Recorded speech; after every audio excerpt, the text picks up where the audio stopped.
हम सभी लोगों ने दैनिक नियमित अपराह्नकालीन नित्य पूजा के अंतर्गत प्रार्थना, कीर्तन, तत्व और गुण वंदना, उपदेश एवं सर्वमांगलिक मंत्रों का उच्चारण किया। अब हम सभी लोग भजन एवं प्रवचन की ओर प्रस्थान करते हैं। सर्वप्रथम श्रीमद्देवी भागवत कथा प्रसंग का श्रवण करते हैं। कथा में प्रवेश करने के लिए सर्वप्रथम विनियोग करते हैं। ओम अस्य श्रीमद्देवी भागवताख्य स्तोत्र मंत्रस्य श्रीकृष्णद्वैपायन ऋषिः अनुष्टुप् छन्दः श्रीमणिद्वीपाधिवासिनी भगवती महाशक्तिः देवता ब्रह्म बीजं गायत्री शक्तिः भुक्तिमुक्तिके कीलकं पुरुषार्थ चतुष्टय सिद्ध्यर्थं जपे विनियोगः। अथ ध्यानम्। ओम बालार्कायुत तेजसां तृणयनां रक्तांबरोल्लासिनीं नानालंकृत राजमानवपुषां बालोडुराट्शेखरां हस्तैः क्षुधनुः सृणिं सुमसरं पाशं मुदा बिभ्रतीं श्रीचक्रस्थितसुन्दरीं त्रिजगतामाधारभूतां स्मरेत्। श्रीचक्रस्थितसुन्दरीं त्रिजगतामाधारभूतां स्मरेत्।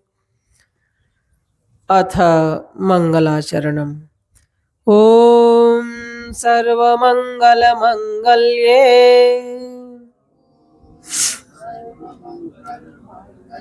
शिवे सर्वार्थ साधिके शरण्ये त्र्यंबके गौरी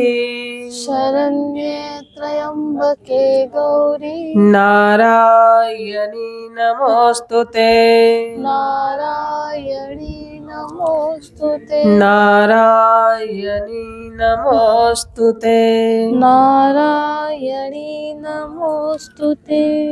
प्रेम से बोली जगदम्बा मैया की जय।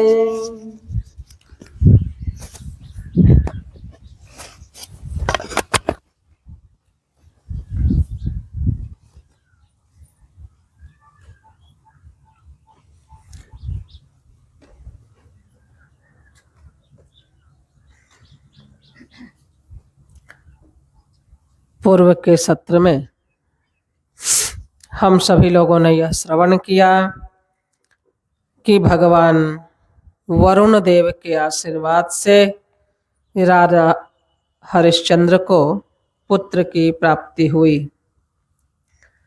पुत्र के जन्म लेने पर राजा ने ब्राह्मणों के साथ जाकर स्नान करके सर्वप्रथम बालक का जात कर्म संस्कार किया और बहुत दान दिए।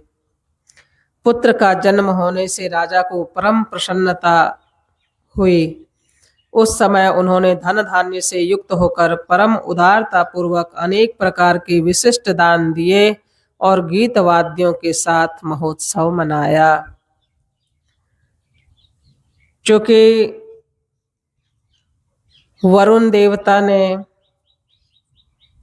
पुत्र प्राप्ति का वरदान देते समय उन्होंने राजा हरिश्चंद्र से यह वचन लिया था कि यदि आप शंका रहित भाव से उस पुत्र को, जिस पुत्र का जन्म होगा, जिस पुत्र की प्राप्ति राजा हरिश्चंद्र को होगी, उसको बलि पशु बनाकर मेरा यज्ञ करें तो मैं आपको वर प्रदान करूंगा। इस शर्त के साथ वरुण देवता ने राजा हरिश्चंद्र को पुत्र प्राप्ति का वरदान दिया था। और राजा हरिश्चंद्र ने उस समय वरुण देवता को कहा, हे देव, मैं संतानहीन न रहूं, हे जलाधिप, मैं उस पुत्र को बलि पशु बनाकर आपका यज्ञ करूंगा। मैं आपसे यह सत्य कह रहा हूं। हे मानद, इस पृथ्वी लोक में मनुष्यों के लिए संतान न होने का दुख अत्यंत असह्य होता है। अतः आप मुझे कल्याणकारी तथा मेरी शोकाग्नि को शांत करने वाला पुत्र प्रदान कीजिए। और इस प्रकार से राजा हरिश्चंद्र के शर्त को पूरा करने का जो उनका संकल्प हुआ, इसको सुन करके भगवान वरुण ने कहा, राजन, आपको अपने कामना के अनुकूल पुत्र होगा। अब आप घर लौट जाइए, किंतु अभी मेरे सामने आपने जो वचन कहा है उसे सत्य कीजिएगा, अर्थात उस पुत्र को बलि पशु बना करके मेरा यज्ञ करिएगा। जब पुत्र का जन्म हो गया और राजा हरिश्चंद्र ने वरुण देवता के सामने जो वचन दिया था, जो प्रतिज्ञा की थी, उसके पूरा न करने पर वरुण देवता क्रुद्ध हो जाते हैं और राजा हरिश्चंद्र को जलोदर ग्रस्त होने का शाप देते हैं। इस प्रसंग का हम सभी लोग श्रवण करते हैं। व्यास जी बोले, राजा जन्मेजय, राजा हरिश्चंद्र के घर में पुत्र का जन्मोत्सव मनाया जा रहा था। उसी समय सुंदर ब्राह्मण का वेश धारण करके वरुण देव वहां आ पहुंचे। आपका कल्याण हो, ऐसा कहकर उन्होंने राजा हरिश्चंद्र से कहा, हे राजन, मैं वरुण देव हूं, मेरी बात सुनिए। हे नृप, आपको पुत्र हो गया है, इसलिए अब इसके द्वारा मेरा यज्ञ कीजिए। हे राजन, मेरे वरदान से अब आपकी संतानहीनता का दोष समाप्त हो चुका है, अतः आपने जो बात पहले कही है उसे सत्य कीजिए। वरुण देव की बात सुनकर राजा चिंतित हो उठे कि कमल के समान मुख वाले इस नवजात पुत्र का वध कैसे करूं, अर्थात इसे बलि पशु बनाकर यज्ञ कैसे करूं। किंतु स्वयं लोकपाल तथा पराक्रमी वरुण देव विप्रवेश में आए हैं। अपने कल्याण की इच्छा रखने वाले व्यक्ति को देवताओं का अनादर कभी नहीं करना चाहिए। साथ ही पुत्र स्नेह को दूर करना भी तो प्राणियों के लिए सर्वदा अत्यंत दुष्कर कार्य है। अतः अब मैं कौन सा उपाय करूं जिससे मुझे संतान जनित सुख प्राप्त हो। तब धैर्य धारण करके राजा हरिश्चंद्र ने वरुण देव को प्रणाम करके उनकी पूजा की और वे विनम्रता पूर्वक मधुर तथा युक्ति युक्त वचन कहने लगे। राजा बोले, हे देवदेव, मैं आपकी आज्ञा का पालन करूंगा। हे करुणा निधान, मैं वेदोक्त विधि विधान से प्रचुर दक्षिणा वाला यज्ञ करूंगा, किंतु अभी यज्ञ न करने का कारण यह है कि पुत्र उत्पन्न होने के 10 दिन बाद पिता शुद्ध होकर कर्मानुष्ठान के योग्य होता है और 1 महीने में माता शुद्ध होती है। अतः जब तक पति पत्नी दोनों शुद्ध नहीं हो जाते तब तक यज्ञ कैसे होगा। वरुण देव, आप तो सर्वज्ञ हैं और सनातन धर्म को भली भांति जानते हैं। हे वारिश, आप मुझ पर दया कीजिए। हे परमेश्वर, मुझे क्षमा कीजिए। व्यास जी बोले, हे राजन, राजा हरिश्चंद्र के यह कहने पर वरुण देव ने उनसे कहा, हे पृथ्वीपते, आपका कल्याण हो। अब मैं जा रहा हूं और आप अपने कार्य संपन्न करें। नृपश्रेष्ठ, अब मैं 1 मास के अंत में आऊंगा, तब आप अपने पुत्र का जात कर्म, नामकरण आदि संस्कार करने के पश्चात ही भली भांति मेरा यज्ञ कीजिएगा। जलाधिपति वरुण देव मधुर वाणी में राजा हरिश्चंद्र से ऐसा कहकर जब चले गए तो वे अत्यंत प्रसन्न हुए। वरुण देव के चले जाने पर राजा ने वेदज्ञ ब्राह्मणों को घट जैसे बड़े बड़े थन वाली तथा स्वर्णाभूषणों से अलंकृत करोड़ों गायों और तिल के पर्वतों का दान किया। अपने पुत्र का मुख देखकर राजा हरिश्चंद्र परम आनंदित हुए और उन्होंने विधि पूर्वक उसका नाम रोहित रखा। तत्पश्चात 1 मास बीतने पर वरुण देव ब्राह्मण का वेश बनाकर शीघ्र यज्ञ करो ऐसा बार बार कहते हुए पुनः राजा के घर आए। वरुण देव को देखकर राजा हरिश्चंद्र शोक सागर में डूब गए। उन्हें प्रणाम तथा उनका अतिथि सत्कार करके राजा ने दोनों हाथ जोड़कर कहा, हे देव, मैं कितना भाग्यशाली हूं कि आप मेरे यहाँ पधारे हुए हैं। हे प्रभु, आपने आज मेरे भवन को पवित्र कर दिया है। हे वारिश, मैं विधि पूर्वक आपका अभिलषित यज्ञ अवश्य करूंगा। वेद वेत्ताओं ने कहा है कि दंत विहीन पशु यज्ञ के लिए श्रेष्ठ नहीं होता, अतः इस पुत्र के दांत निकल आने के बाद मैं आपका महायज्ञ करूंगा। पहले कहा कि 1 मास के बाद शुद्ध होकर के यज्ञ करूंगा। अब जब 1 मास के बाद वरुण देवता आते हैं, तब उन्होंने कहा कि यज्ञ में दंतहीन, मतलब जिसके दांत नहीं हो, जिस पशु के, ऐसे पशु के द्वारा यज्ञ नहीं किया जाता। इसलिए मेरे पुत्र के जब दांत निकल आएंगे तब मैं आपका महायज्ञ करूंगा। व्यास जी बोले, हे राजन, राजा हरिश्चंद्र के ऐसा कहने पर वरुण देव वैसा ही हो, यह कहकर वहां से लौट गए। इधर राजा हरिश्चंद्र आनंदित होकर गृहस्थाश्रम में रहने लगे। उसके बाद बालक को दांत निकल आने की बात जानकर वरुण देव ब्राह्मण का रूप धारण कर अब मेरा कार्य कर दो, ऐसा बोलते हुए राजा के महल में पहुंचे। ब्राह्मण के वेश में जलाधिनाथ वरुण को आया देखकर राजा ने उन्हें प्रणाम किया और आसन, अर्घ्य, पाद्य आदि के द्वारा आदर पूर्वक उनकी पूजा की। तदंतर राजा ने उनकी स्तुति करके विनम्रता पूर्वक सिर झुकाकर कहा, मैं प्रचुर दान दक्षिणा के साथ विधि पूर्वक आपका यज्ञ करूंगा, किंतु अभी तो इस बालक का चूड़ा कर्म संस्कार भी नहीं हुआ है। मैंने वृद्ध जनों के मुख से सुना है कि गर्भकालीन केश वाला बालक यज्ञ के लिए पशु बनाने के योग्य नहीं होता, मतलब बिना मुंडन के उसको बलि पशु नहीं बनाया जा सकता है।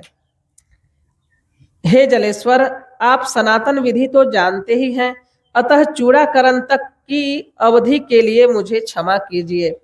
मैं इस बालक के मुंडन संस्कार के पश्चात आपका यज्ञ करूंगा।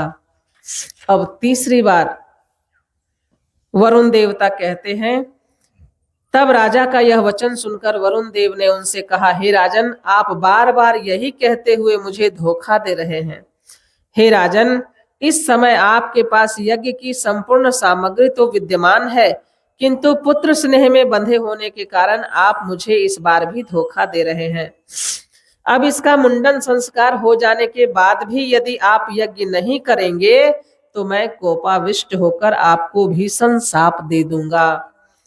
हे राजेंद्र, हे मानद, आज तो मैं आपकी बात मानकर चला जा रहा हूं, किंतु हे इक्ष्वाकु वंशज, आप अपनी बात असत्य मत कीजिएगा। ऐसा कहकर वरुण देव राजा के भवन से तुरंत चले गए। तब राजा हरिश्चंद्र भी अत्यंत प्रसन्न होकर अपने राजमहल में आनंद करने लगे। इसके बाद जब चूड़ाकरण के समय महान उत्सव मनाया जा रहा था, उसी समय वरुण देव शीघ्रता पूर्वक राजा के महल में पुनः आ पहुंचे।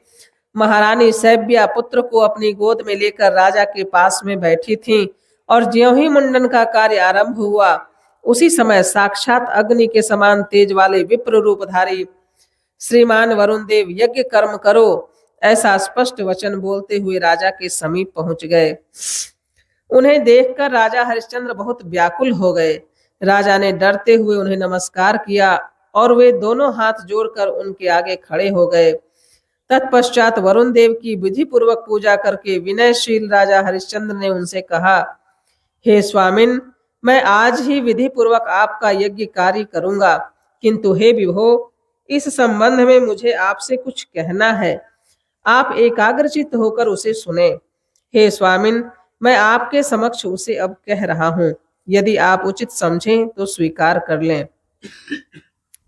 ब्राह्मण, क्षत्रिय और वैश्य, ये तीनों वर्ण संस्कार संपन्न हो जाने के बाद ही द्विजाति कहलाते हैं, अन्यथा ये शूद्र रहते हैं, ऐसा वेद वेत्ताओं ने कहा है। इसलिए मेरा यह पुत्र अभी शूद्र के समान है। कोई बालक उपनयन संस्कार से संपन्न हो जाने के पश्चात ही यज्ञ क्रिया के योग्य होता है, ऐसा निर्णय वेदों में उल्लिखित है। क्षत्रियों का उपनयन संस्कार 11वें वर्ष, ब्राह्मणों का 8वें वर्ष और वैश्यों का 12वें वर्ष में हो जाना बताया गया है। हे देवेश, यदि आप मुझ दीन सेवक पर दया करें तो मैं इसका उपनयन संस्कार करने के पश्चात इसे यज्ञ पशु बनाकर आपका श्रेष्ठ यज्ञ करूं। सभी शास्त्रों के विद्वान तथा धर्म के ज्ञाता हे विभो, आप लोकपाल हैं। यदि आप मेरी बात सत्य मानते हो तो अपने भवन को लौट जाइए। व्यास जी बोले, उनकी यह बात सुनकर दयालु वरुण देव ठीक है ऐसा कहकर वहां से तुरंत चले गए और राजा प्रसन्न मुखमंडल वाले हो गए। वरुण देव के चले जाने पर राजा हरिश्चंद्र परम आनंदित हुए। इस प्रकार पुत्र सुख प्राप्त करके राजा को अपार हर्ष प्राप्त हुआ। तदंतर राजा हरिश्चंद्र अपने राज्य कार्य में तत्पर हो गए। इस प्रकार समय बीतने के साथ उनका पुत्र 10 वर्ष का हो गया। तब राजा ने श्रेष्ठ ब्राह्मण तथा सचिवों की सम्मति के अनुसार अपने विभव के अनुरूप राजकुमार के उपनयन संस्कार की सामग्री एकत्र की।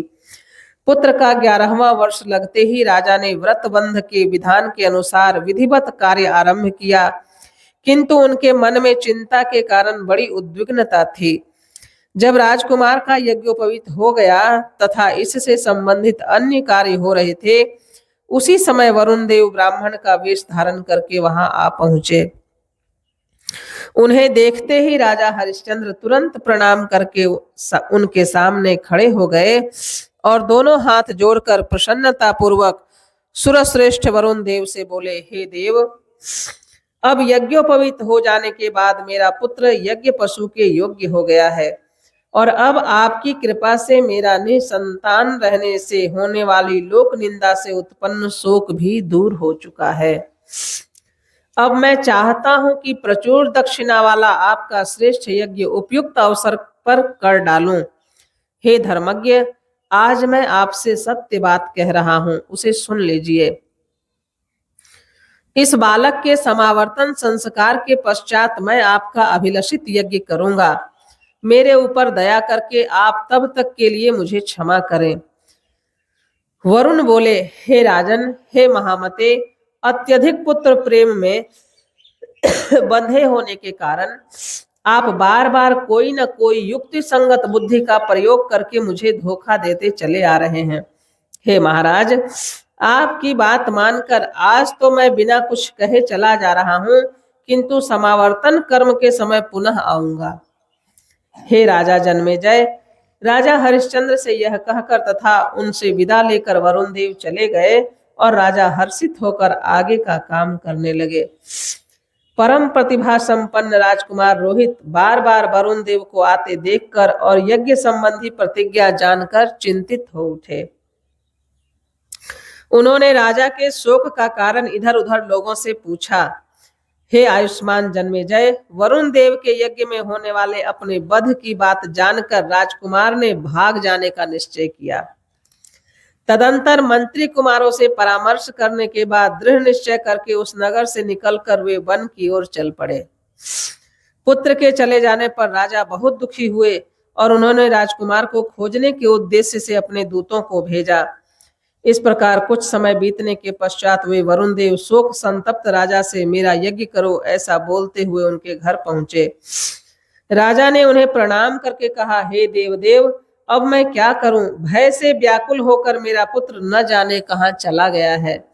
हे वरुण देव, मैंने अपने दूतों से पर्वत की कंदराओं तथा मुनियों के आश्रमों में उसे सर्वत्र खोजवाया, किंतु वह कहीं नहीं मिला। हे महाराज, पुत्र के चले जाने पर अब आप ही बताइए कि मैं क्या करूं। हे सर्वज्ञ, इसमें मेरा कोई दोष नहीं है, इसमें हर प्रकार से भाग्य का ही दोष है।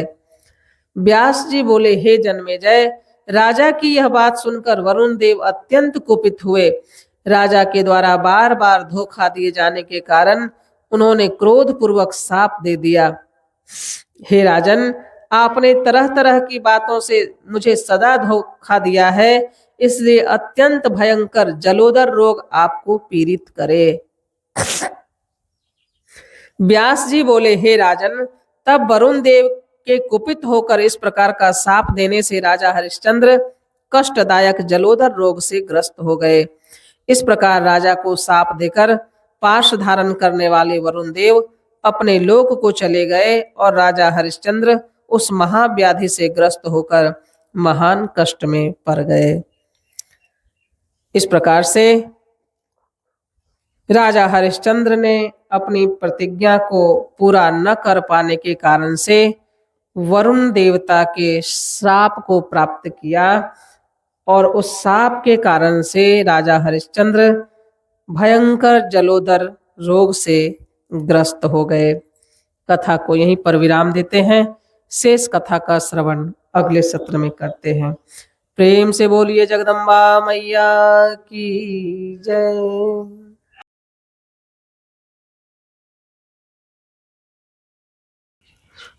इस प्रकार से पूर्व के सत्र में हम सभी लोगों ने यह श्रवण किया कि राजा हरिश्चंद्र संतानहीन होने के कारण से वरुण देवता की उपासना करते हैं। वरुण देवता की प्रसन्नता होने पर राजा हरिश्चंद्र को पुत्र की प्राप्ति होती है, लेकिन वरुण देवता ने राजा हरिश्चंद्र से एक वचन लिया कि आपको जिस संतान की प्राप्ति होगी उस संतान से को आप बलि पशु बना करके मेरा यजन करेंगे। राजा हरिश्चंद्र ने वरुण देवता के इस वचन को स्वीकार किया और कहा कि मैं ऐसा ही करूंगा, किंतु संतान की प्राप्ति हो जाने पर भिन्न भिन्न युक्तियों को प्रस्तुत करके राजा हरिश्चंद्र अपने प्राप्त संतान को बलि पशु बनाने से बार बार उसको टालते रहते हैं। अंत में राजा हरिश्चंद्र के परम प्रतिभा संपन्न पुत्र जिनका नाम रोहित था, उन्होंने जब बार बार वरुण देवता को राजा हरिश्चंद्र अर्थात अपने पिता के पास आते देखा तो उसने जिज्ञासा की कि इनके आगमन का कारण क्या है, और यज्ञ संबंधी राजा हरिश्चंद्र के प्रतिज्ञा को जान करके वरुण देवता के आगमन के कारण को जान करके वह चिंतित हो उठे और इस प्रकार से वरुण देव के यज्ञ में होने वाले अपने वध की बात जानकर राजकुमार ने भाग जाने का निश्चय किया। तदंतर मंत्री कुमारों से परामर्श करने के बाद दृढ़ निश्चय करके उस नगर से निकलकर वो वन की ओर चल पड़े। इस प्रकार से राजा हरिश्चंद्र के पुत्र के रूप में जिस रोहित की प्राप्ति हुई, बलि पशु बनने से पूर्व ही वो वन की ओर प्रस्थान कर गए। जब वरुण देवता को ऐसा पता चला, क्योंकि जब उन्होंने राजा हरिश्चंद्र के पास आकर कहा कि मेरा यज्ञ करो, तो राजा ने कहा कि हे देवदेव, अब मैं क्या करूं? भय से व्याकुल होकर मेरा पुत्र न जाने कहां चला गया है। ऐसा सुन करके वरुण देवता अत्यंत कुपित हुए और राजा के बार बार धोखा दिए जाने के कारण उन्होंने क्रोध पूर्वक शाप दे दिया, हे राजन, आपने तरह तरह की बातों से मुझे सदा धोखा दिया है, इसलिए अत्यंत भयंकर जलोदर रोग आपको पीड़ित करे। ऐसा शाप वरुण देवता ने राजा हरिश्चंद्र को दे दिया और इस प्रकार से राजा हरिश्चंद्र महाव्याधि से ग्रस्त होकर महान कष्ट में पड़ गए। अब राजा हरिश्चंद्र का सुनह सेब को स्तंभ में बांधकर यज्ञ प्रारंभ करने के प्रसंग का श्रवण करते हैं। व्यास जी बोले, हे राजन, वरुण देव के चले जाने पर राजा हरिश्चंद्र जलोदर रोग से अत्यंत पीड़ित हुए। एक पर एक महान कष्ट पाकर वे अति व्याकुल हो उठे। हे राजन, वन में स्थित राजकुमार रोहित ने अपने पिता के जलोदर रोग से पीड़ित होने की बात सुनकर स्नेह में बंधे होने के कारण अयोध्या लौट जाने का विचार किया। 1 वर्ष बीतने पर जब रोहित ने अपने पिता का आदर पूर्वक दर्शन करने के लिए अयोध्या जाने की इच्छा की, तब यह जानकर इंद्र उसके पास पहुंचे। शीघ्र ही ब्राह्मण का रूप धारण करके इंद्र ने अपने पिता के दर्शनार्थ जाने को उद्यत राजकुमार को युक्ति पूर्वक रोका। इंद्र बोले, हे राजपुत्र, आप अत्यंत दुष्कर राजनीति के विषय में नहीं जानते, इसलिए मूर्खता को प्राप्त आपने अयोध्या जाने का व्यर्थ ही विचार किया है।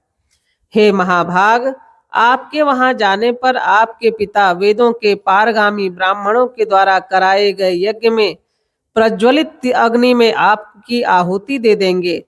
हे तात, अपना प्राण सभी जीवों को अवश्य ही अत्यंत प्रिय होता है।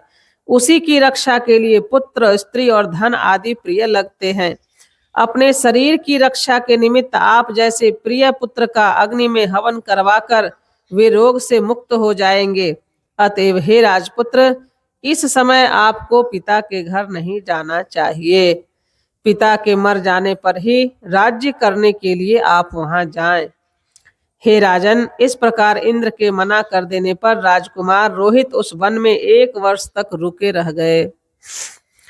इसके बाद राजकुमार ने जब सुना कि मेरे पिता अब बहुत दुखी हैं, तब उसने मर जाने का निश्चय करके उनके पास जाने का दृढ़ विचार कर लिया। तब इंद्र ने पुनः ब्राह्मण का रूप धारण करके वहां आकर राजकुमार को अपनी तर्क संगत बातों से बार बार समझाकर उसे अयोध्या जाने से रोक दिया। इधर कष्ट से अत्यधिक पीड़ित राजा हरिश्चंद्र ने अपने पुरोहित वशिष्ठ जी से इस रोग के नाश का निश्चित उपाय पूछा। इस पर ब्रह्मापुत्र वशिष्ठ ने कहा, हे नृपश्रेष्ठ, अब आप धन के द्वारा खरीदे गए पुत्र से यज्ञ कीजिए। इससे आप शाप से मुक्त हो जाएंगे। हे नृपश्रेष्ठ, वेद के पारगामी ब्राह्मणों ने 10 प्रकार के पुत्र बतलाए हैं। अतः आप अपने द्रव्य से क्रीत एक बालक को ले आकर उसे अपना पुत्र बना लीजिए, अर्थात धन देकर पुत्र को खरीद कर पुत्र बना लीजिए और उसी से यज्ञ कीजिए। इससे वरुण देव भी प्रसन्न होकर आपके लिए सुखकारी हो जाएंगे। आपके राज्य का कोई ना कोई द्विज धन के लोभ से अपना पुत्र बेच भी देगा। महात्मा वशिष्ठ जी की बात से परम प्रसन्नता को प्राप्त राजा हरिश्चंद्र ने वैसा बालक ढूंढने के उद्देश्य से अपने प्रधान अमात्य को भेज दिया। राजा हरिश्चंद्र के राज्य में अजिगर्त नामक कोई ब्राह्मण रहता था। अति निर्धन उस ब्राह्मण के 3 पुत्र थे। पुत्र खरीदने के लिए गए हुए प्रधान सचिव ने उस दुर्बल ब्राह्मण से कहा, मैं आपको 100 गायें दूंगा, आप अपना पुत्र यज्ञ के लिए मुझे दे दीजिए। सुनह पुच्छ, सुनह सेप तथा सुनो लांगुल नामक आपके जो 3 पुत्र हैं, उनमें से कोई एक मुझे दे दीजिए और उसके बदले में मैं आपको 100 गायें दे दूंगा। यह सुनकर भोग से अत्यधिक व्याकुल अजिगर्त ने उनमें से किसी एक पुत्र को बेच डालने का मन में निश्चय कर लिया। ज्येष्ठ पुत्र पिंडदान आदि कर्मों का अधिकारी होता है, ऐसा सोचकर अजिगर्त ने उसे नहीं दिया। कनिष्ठ पुत्र को ममता के कारण माता ने यह कहकर नहीं दिया कि यह मेरा है। अतः अजिगर्त ने 100 गायें लेकर अपने मंझले पुत्र सुनह सेप को बेच दिया।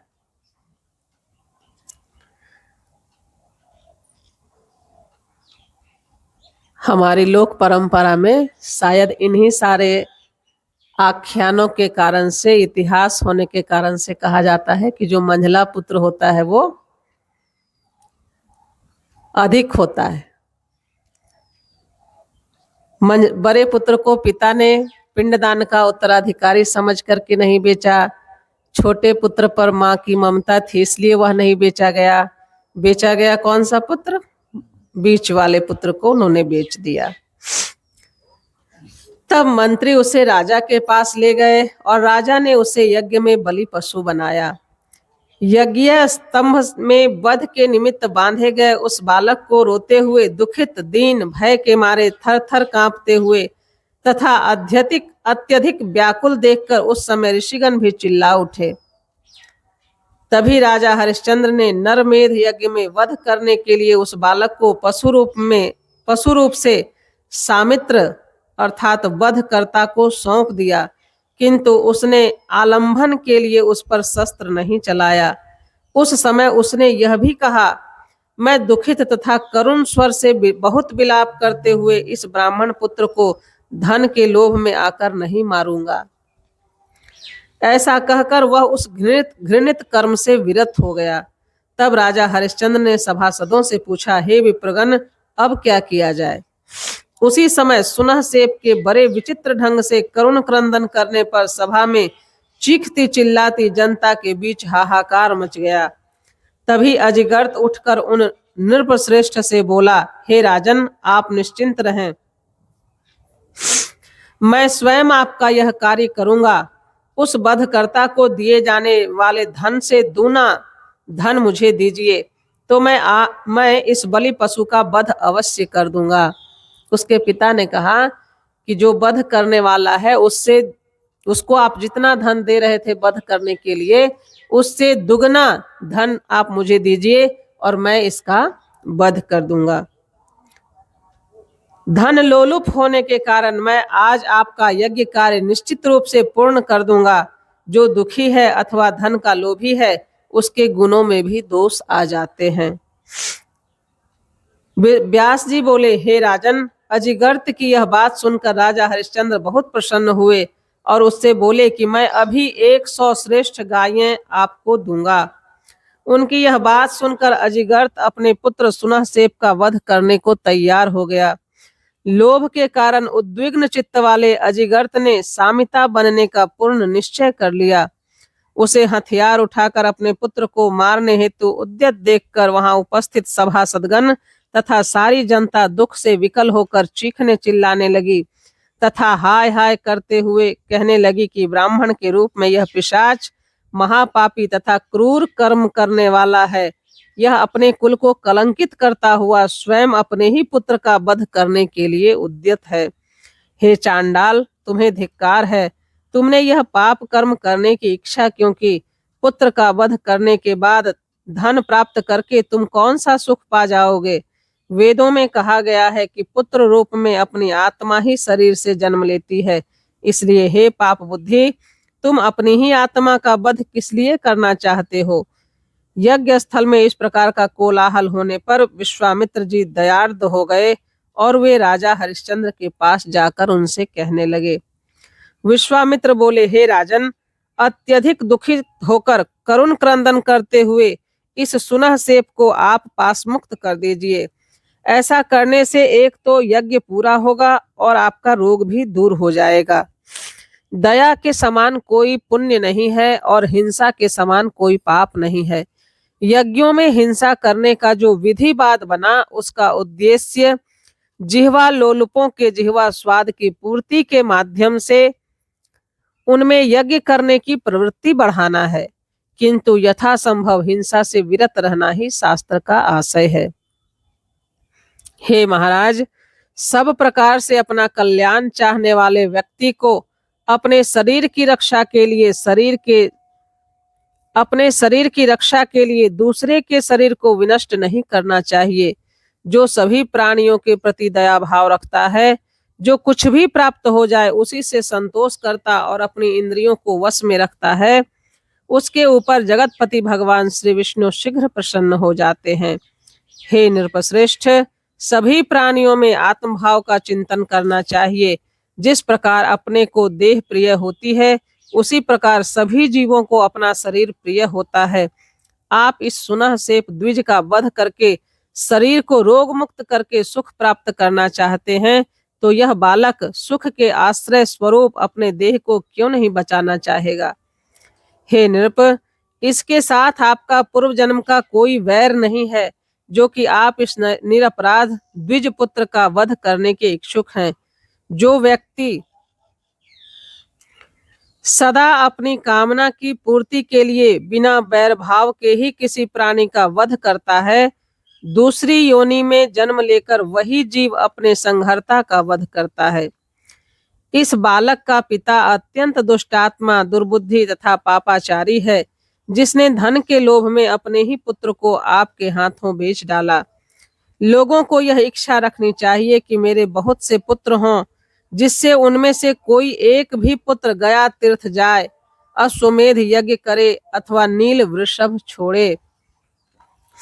हे राजन, राज्य में जो कोई भी व्यक्ति पाप कर्म करता है, तो उसके पाप का 6ठा अंश राजा को भोगना पड़ता है, इसमें कोई संदेह नहीं है। अतः राजा को चाहिए कि पाप कर्म करने के लिए उद्यत उस व्यक्ति को मना करे, तो फिर आपने पुत्र को बेचने के लिए तत्पर उस अजिगर्त को क्यों नहीं रोका। हे राजन, आप सूर्य वंश में उत्पन्न हुए हैं और महाराज त्रिशंकु के कल्याणकारी पुत्र हैं। आप आर्य होकर भी अनार्यों जैसा कर्म करना चाहते हैं। हे राजन, मेरी बात मानकर मुनि पुत्र सुनहसेप को बंधन मुक्त कर देने से आपका देह अवश्य ही रोग मुक्त हो जाएगा। महर्षि वशिष्ठ के शाप के कारण आपके पिता चांडाल हो गए थे, तब मैंने उसी देह से उन्हें स्वर्गलोक पहुंचा दिया था। हे राजन, उसी उपकार को समझकर आप मेरी बात मान लीजिए और अत्यधिक विलाप करते हुए इस दीन तथा भयाकुल बालक को मुक्त कर दीजिए। हे राजन, आपके इस राजसूय यज्ञ में मैं आपसे मात्र इसकी प्राण रक्षा की याचना कर रहा हूँ।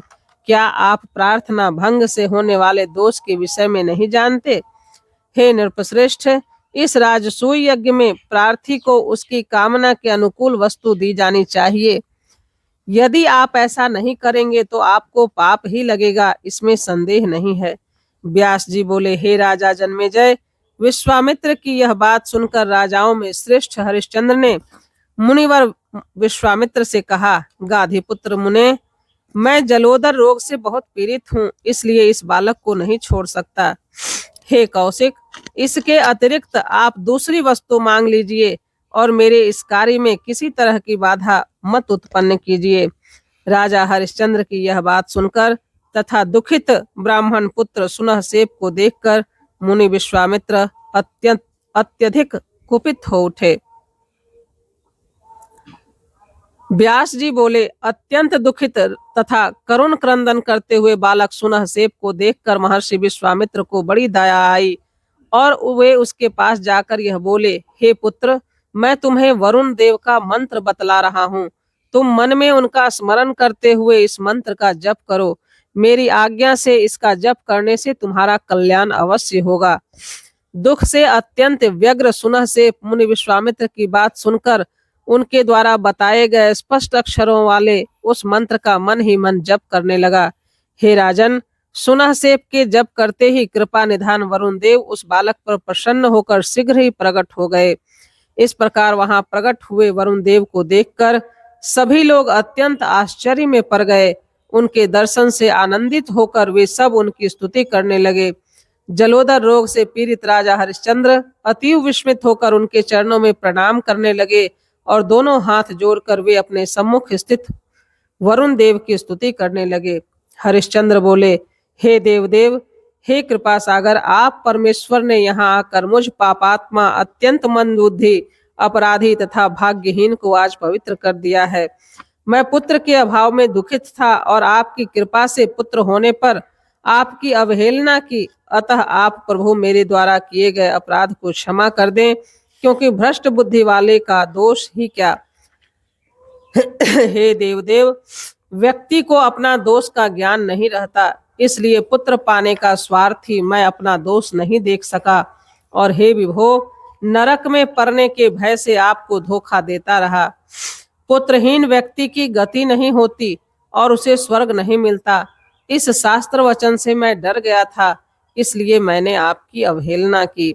हे विभो, आप ज्ञान संपन्न हैं, अतः मुझ अज्ञानी के अपराध पर ध्यान न दें। इस समय मैं बहुत दुखित तथा भयंकर रोग से ग्रस्त हूँ और अपने पुत्र से वंचित हो गया हूँ। हे महाराज, हे प्रभु, मुझे ज्ञात नहीं कि मेरा पुत्र कहाँ चला गया है। हे कृपानिधे, ऐसा प्रतीत होता है कि मारे जाने के डर से वह मुझे धोखा देकर वन में चला गया है। तब मैंने धन देकर इस ब्राह्मण बालक को खरीदा और फिर आपको संतुष्ट करने के लिए इस कृत पुत्र से यह यज्ञ आरंभ कर दिया। अब आपका दर्शन प्राप्त हो जाने से मेरा महान दुख दूर हो गया और आपके प्रसन्न हो जाने पर भयंकर जलोदर रोग से होने वाला सारा कष्ट भी समाप्त हो जाएगा। व्यास जी बोले, रोगग्रस्त राजा हरिश्चंद्र की यह बात सुनकर देव देवेश्वर दयालु वरुण नृपश्रेष्ठ हरिश्चंद्र से कहने लगे। वरुण बोले, हे राजन, अत्यंत दुखी होकर मेरी स्तुति करते हुए इस सुनह सेप को आप मुक्त कर दें। अब आपका यह यज्ञ भली भांति पूरा हो जाएगा और आप रोग से भी मुक्त हो जाएंगे। यह कहकर वरुण देव ने वहां यज्ञ मंडप में स्थित राजा हरिश्चंद्र को सभी सभासदों के समक्ष ही रोग रहित कर दिया। महात्मा वरुण देव के द्वारा उस ब्राह्मण पुत्र के बंधन मुक्त करा देने पर वहां यज्ञ मंडप में जय जयकार की ध्वनि होने लगी। अत्यंत भीषण रोग से तत्काल मुक्त हो जाने पर राजा हरिश्चंद्र बहुत प्रसन्न हुए और सुनह सेप भी यज्ञ स्तंभ से मुक्त होकर अत्यंत स्वस्थ चित्त हो गया। प्रेम से बोलिए जगदम्बा मैया की जय। इस प्रकार से कथा को आज यहीं पर विराम देते हैं। शेष कथा का श्रवण अगले सत्र में करते हैं।